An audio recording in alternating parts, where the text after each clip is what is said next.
it's all totally real. No cartoon characters.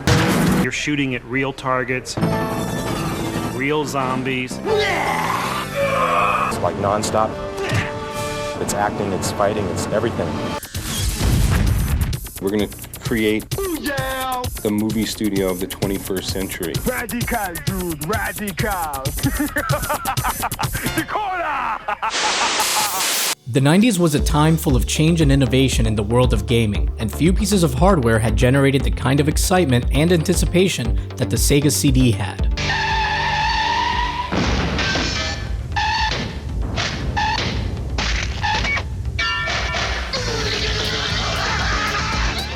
Before polygon-based 3D would become dominant in gaming, another suitor stepped up to the plate, one that could take advantage of the current generation's new CD-ROM hardware today, full motion video.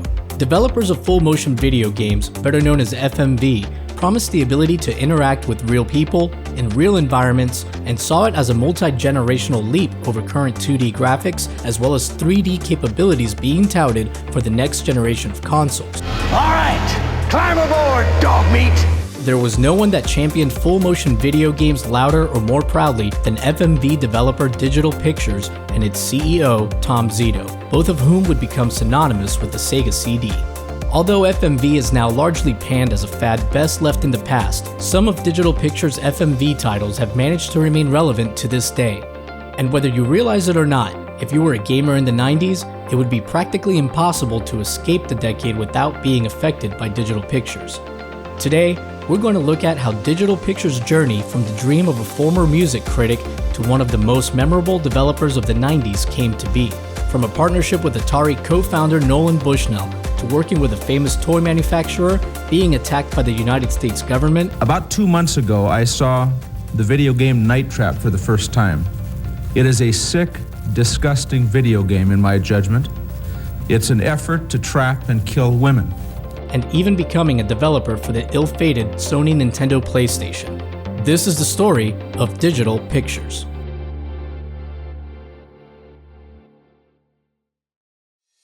Tom Zito's fascination with movies began at around 6 years of age, when he began going to the movies nearly every weekend. Tom has described his interest in movies while growing up in New York as fanatical. So fanatical that once he graduated from high school, he enrolled in film school at NYU, where none other than Martin Scorsese was his cinematography professor.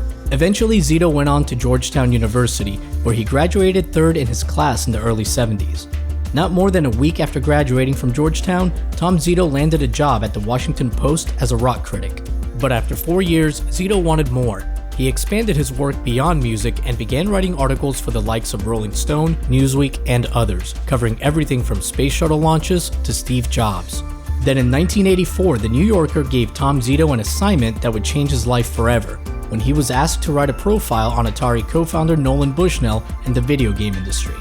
Zito and Bushnell quickly became friends, and that same year Nolan asked Zito to move to California to work for one of his companies. Bushnell had been forced to leave Atari in 1978, but his purchase of arcade developer Senti Technologies in 1983 had placed him back into the video game industry.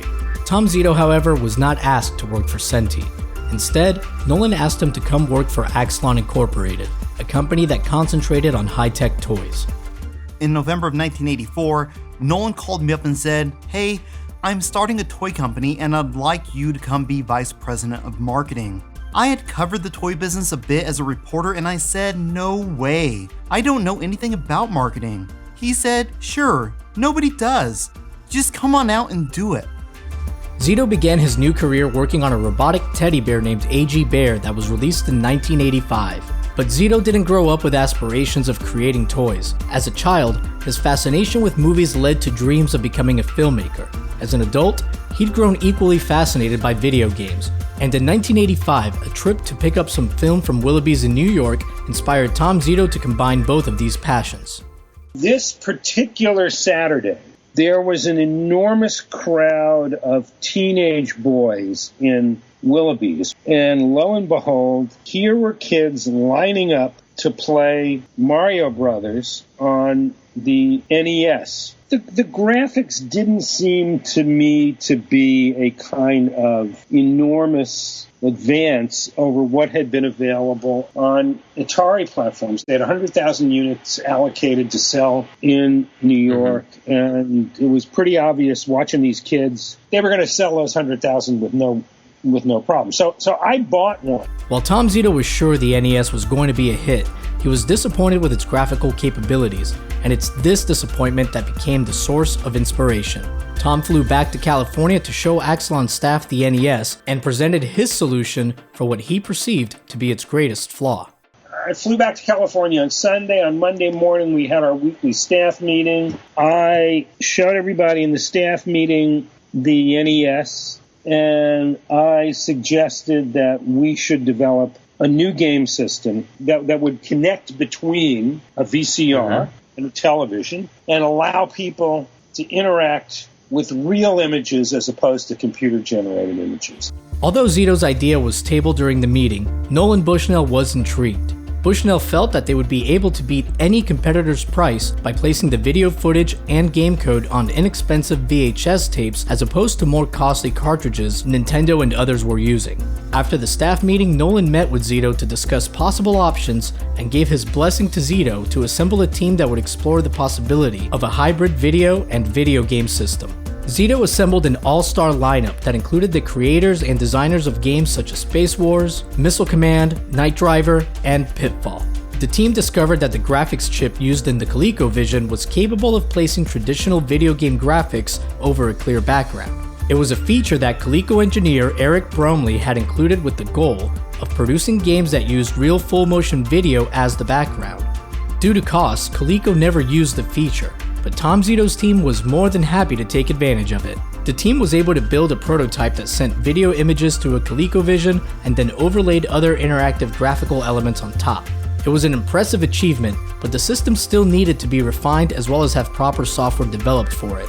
And both of those things cost money, particularly the full-motion live video elements. Tom Zito's idea for a console would essentially require Axelon to become a mini movie studio and production company, something that Axelon just didn't have the money for. There was also the cost of designing and mass producing a consumer version of the device. Tom estimated that he would need at least $7 million. Nolan said, listen, we don't have the money to do this, so if you really want to do this, you need to go find money. And I then spent months trying to find some company that was interested in bankrolling the development of this system, and Hasbro decided that they were interested in doing it. After a long search, a toy company best known for creating the heroes that saved the world from Cobra swooped in to once again save the day.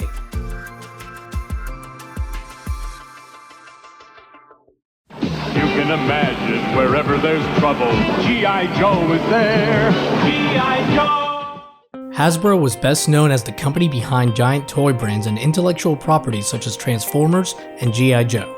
Unlike other toy companies such as Mattel, Hasbro had avoided getting involved in the video game industry and its subsequent crash in 1983, but it wasn't because of a lack of desire to do so.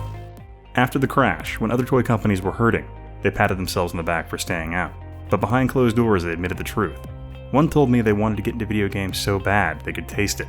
David Crane, co-founder Activision and Project Nemo team member. Hasbro looked at Zito's console, now named Nemo, as their way to get into the video game industry and agreed to bankroll its development in exchange for the video game rights to the machine. Within 6 months, Nemo's team had created 3 very short demo titles. One of these demo games was called Scene of the Crime, a 4-minute-long live-action mystery game in which the player would try to figure out who broke into a safe during a party by switching the camera to view different rooms in the house. It was essentially Night Trap without the traps, and was actually created by the same people who would later be responsible for Night Trap. Hasbro loved it. Nolan Bushnell, on the other hand, was not happy. Nolan became really upset with me because he felt like I had gone behind his back and had created this system that required us to go out and make movies, and he didn't want that to happen, and he fired me, read me the riot act, and fired me. Project Nemo had cost Tom Zito something that even Hasbro's $7 million couldn't replace: his friendship with Nolan Bushnell. friendship that at one time meant so much to both men that Tom Zito thought of Nolan's kids as his own nieces and nephews. For Hasbro, Zito's firing couldn't have come at a better time. Only 6 months into the Hasbro-Axlon partnership, problems had already begun to surface.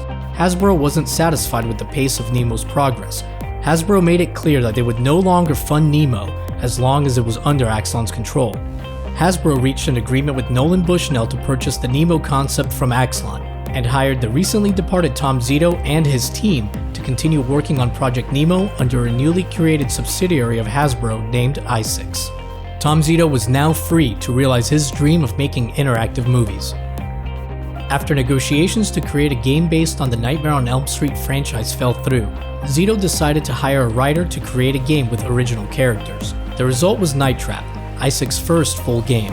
Night Trap was completed in 1987, and soon after, Zito and his team began working on Sewer Shark, a game written and designed by Ken Melville, who would later go on to become one of Digital Pictures' co-founders. By this time, Project Nemo had been rebranded as the Control Vision, and its games were treated as full-fledged movie productions. Combined, Night Trap and Sewer Shark cost over $4 million to produce. That's on top of the $20 million in development costs that Hasbro had already spent on creating the console and technology that would allow data on Control Vision's VHS tapes to be accessed seamlessly and in any order. Hasbro's expensive gamble was set to pay off, as all 250,000 units of the Control Vision's first production run had been pre-ordered by retailers. Unfortunately, the Control Vision would never make it to stores. A somewhat sudden and unexpected shortage of VRAM chips had nearly tripled the cost per chip, and VRAM was a vital component to the Control Vision. The added cost meant that the Control Vision would need to retail for $300, a tough pill for consumers to swallow when a Nintendo system could be purchased for $100. Upon hearing the new price, retailers canceled their orders, and in November of 1988, just 2 months before it was due to go on sale, Hasbro halted production of the Control Vision and closed down i6. After its closing, some of i6's property was auctioned off to employees.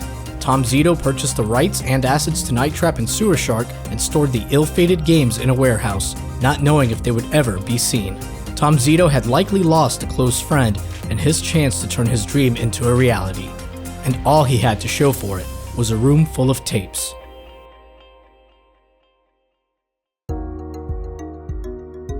In 1990, Sony USA chairman Mickey Shuloff and head of Columbia Pictures Peter Guber paid a visit to Cinemaware, a computer game developer that Sewer Shark creator Ken Melville now worked at. Sony was interested in purchasing Cinemaware as part of their strategy to begin securing content for their secret upcoming Sony-Nintendo Play Station add-on, a system that would play SNES cartridges as well as Sony's own CD-based format. At some point, Mickey Shuloff had seen early footage of Sewer Shark that presumably Melville owned. Due to Melville working for them, Sony assumed that Cinemaware had developed Sewer Shark. Once Shuloff discovered that Cinemaware didn't actually own the rights to Sewer Shark, Sony passed on purchasing it. Ken Melville called Tom Zito to let him know what had happened. Zito was skeptical, so he called Mickey Shuloff's PR officer, Bob Zito, who just happened to be his younger brother. Bob also didn't think it was true, and said he'd follow up with Tom in a couple of weeks. But Tom heard back much sooner than that. 15 minutes later, my phone rings, and my brother said, "Does this have something to do with trying to shoot rats in a sewer?" And I said, "As a matter of fact, it does." And he said, "You better get on a red eye and come to New York." Sony signed Tom Zito as a developer for the Nintendo Play Station. Using an advance from Sony, Tom Zito, Ken Melville, and a few others formed Digital Pictures, with Zito serving as its president and CEO. Digital Pictures spent about a year reworking Sewer Shark and Night Trap for the Nintendo Play Station, but just like the Control Vision, it too was never released to the public. At 1991's Summer Consumer Electronics Show, Nintendo surprised the gaming world when it betrayed Sony by announcing that their upcoming CD add-on would now be produced by Philips. Sony was as surprised as the attendees. For now, the PlayStation was dead in the water, and Digital Pictures' developer deal with Sony was essentially worthless. To their credit, Sony took it upon themselves to set up a meeting between Digital Pictures and Sega, who had been quietly working on their own CD-based peripheral. Digital Pictures signed on to develop and publish games for the Sega CD, but Tom Zito lamented the color limitations of Sega's hardware versus Nintendo's. The incredible irony of it was that the video we plugged into the Super Nintendo was just terrific, because the Super NES could display 256 colors at once. Sega CD could only put up 32 colors at a time, so you had this horrible grainy look to the images. The Genesis could actually display about twice that many colors at one time, but Zito's point still stood. Full motion video on the Genesis was distorted and often limited to just a fraction of the screen. If Sega felt that that was an issue, they sure didn't let it show. The Sega CD was released on October 15, 1992, and was backed by a marketing campaign that put a great emphasis on the system's FMV titles. The following month, Sewer Shark and Night Trap were finally released to the public. Not only had Tom Zito and Digital Pictures finally found a home for their games, Sewer Shark was also doing well, selling 100,000 copies before Sega decided to make it one of the Sega CD's pack-in titles. Night Trap's initial sales were lackluster, but as we'll see later, that eventually changed. Video Game Magazine reviews of Sewer Shark and Night Trap were mixed, and even those that were positive often pointed out the limited replay value of FMV games. Mainstream publications were generally more kind to Digital Pictures and the FMV genre as a whole. They painted FMV as a new Hollywood of sorts, and Digital Pictures was praised as its innovator. There were even news stories published about how uniquely well Digital Pictures treated their employees and ran their business more akin to a movie studio than a game developer. Despite their use of low-quality video and at times lukewarm reviews, Digital Pictures games were doing well enough to inspire Sega to develop a few of their own FMV titles.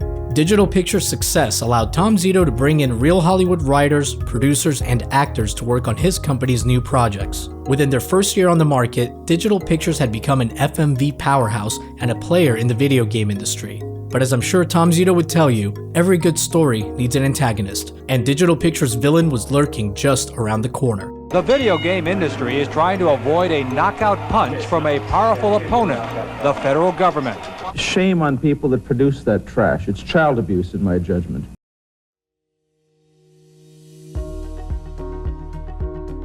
Video game hardware both in the arcade and at home was becoming more powerful, and with that power came a dramatic increase in graphic capabilities. Gamers weren't just shooting at primitive, solid-colored blocks anymore. Now they could attack far more detailed characters or even digitized people. It wasn't long before the increased violence in games involving lifelike characters caught the attention of Senators Lieberman and Cole. In their eyes, violent video games were corrupting America's youth, and they wanted something to be done about it. Lieberman and Cole organized hearings to take place in December of 1993, and they had two games in their crosshairs: Mortal Kombat and Digital Pictures' Night Trap. Testimony was heard from various experts who alleged that violent games were destroying and permanently damaging young gamers. Those involved within the video game industry also provided testimony, but it seemed that Cole and Lieberman had already made up their minds. At the end of the hearings, I walked up to Lieberman and I said to him, Senator, have you ever actually played this game? And he said, I don't have to. This is filth. Nintendo of America Chairman Howard Lincoln took the opportunity to go on the offensive against Sega during his testimony, stating, "In the past year, some very violent and offensive games have reached the market. And of course, I'm speaking about Mortal Kombat and Night Trap. And let me say that for the record, I want to state that Night Trap will never appear on a Nintendo system. Obviously, it would not pass our guidelines." Apparently forgetting that Night Trap was at one point going to be released for the Sony-Nintendo Play Station. Even though Tom Zito was present, he was not allowed to testify. And then at some point in the hearings, Dorgan is reading from, he says, yeah, and it's a shame Mr. Zito couldn't be here to defend this horrible filth that this company is putting out. I said, Senator, I am here and I'd be happy to talk about it. You're out of order. Just, be quiet back there. The end result was the formation of the ESRB, a self-regulating board that determines the ratings for video games in America to this day. The hearings may have been an attack against Digital Pictures and Night Trap, but the controversy quickly turned to cash. The hearings had exposed more people to Night Trap than ever before. Between the initial set of hearings in December of 1993 and the second set in March of 1994, Night Trap went from a commercial flop to a bestseller, selling 50,000 units.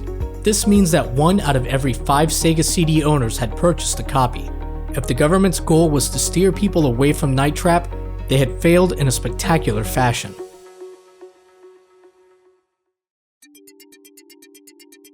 In total, Digital Pictures released nearly 20 games, with several canceled along the way. The majority of their games were released on the Sega CD, but many of their titles also saw ports to the PC, Macintosh, 3DO, and Saturn.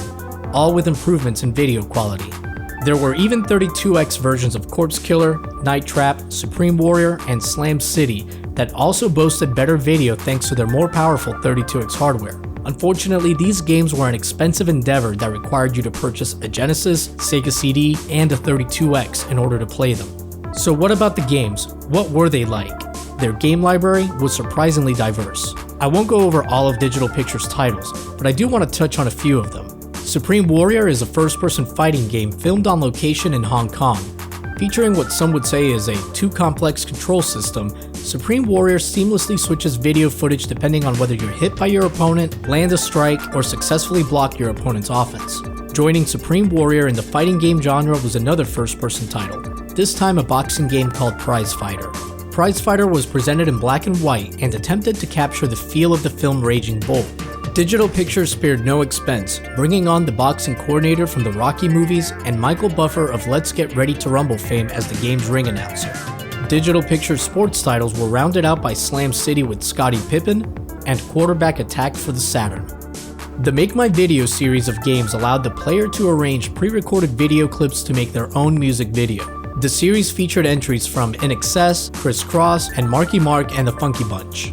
The Make My Video concept was as unique as it was disastrous. The Make My Video games were critically panned and sold as poorly as they were reviewed, but their failure was a small speed bump for Digital Pictures. Digital Pictures had become so successful that at one point they had even paid to license the footage from all Star Trek TV shows and movies in order to explore making an interactive Star Trek game, a project that, unfortunately for Star Trek fans, was eventually dropped.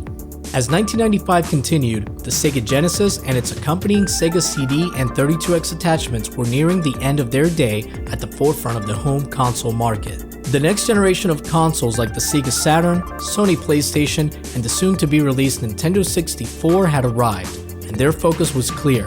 The future of gaming was 3D, not FMV. With consumers shifting their interest to 3D gaming, Sega and Sony weren't very interested in FMV games on their new consoles. The 3DO was dying a slow death, and PC and Macintosh sales weren't enough to justify the $2 to $3 million it cost to make each Digital Pictures game. Recognizing that they were on the verge of becoming obsolete, Digital Pictures had one last trick up their sleeve to bring themselves into the world of modern gaming. Tom Zito's Hail Mary was to embrace 3D gaming by combining it with full motion video. Now let's really kick some butt.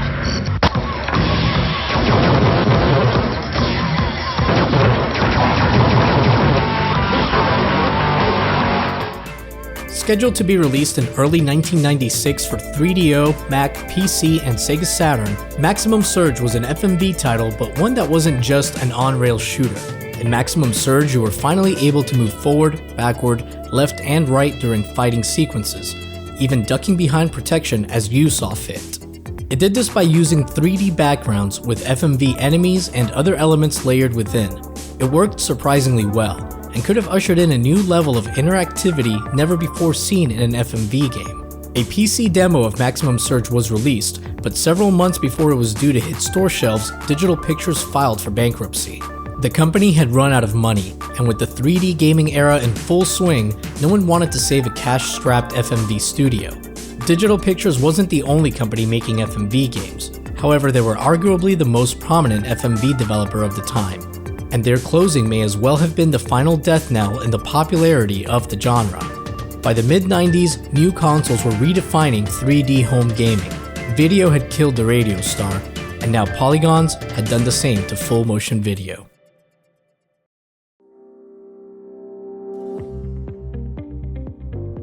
After Digital Pictures closed, Tom Zito largely left the video game industry. In 1999, he started GarageBand, a service which provided a forum for independent music artists to release their music.